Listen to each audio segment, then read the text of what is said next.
Tesla has become the world's most valuable car maker, overtaking Japan's Toyota after its stock hit a record high. Shares in the electric car maker touched 1,134 on Wednesday morning, before falling back, leaving it with a market value of $209.47 billion. That is roughly $4 billion more than Toyota's current stock market value. However, Toyota sold around 30 times more cars last year and its revenue were more than 10 times higher. Shares in Tesla have surged since the start of 2020 as investors have begun to feel more confident about the future of electric vehicles. That is despite its founder Elon Musk having wiped $14 billion of Tesla's value in May after tweeting that its share price was too high.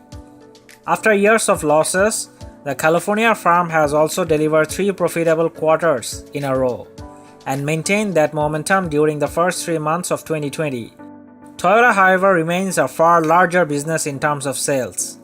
The Japanese company sold 10.46 million vehicles in the year and posted revenues of $281.20 billion.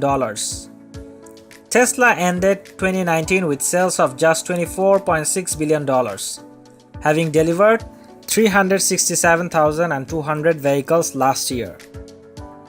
However, investors are excited by the US firm's potential, believing it could dominate the future electric car market. Analysts at the stockbroker Jefferies say the firm remained significantly ahead of peers in product range, capacity and technology. In a reflection of that, the firm is also now worth around 3 times the combined value of US rival General Motors and Ford. Elon Musk has said Tesla will deliver at least 500,000 vehicles in 2020. Let us know your thoughts in the comment section below. And if you are new to this channel, do subscribe and press the bell icon for latest updates.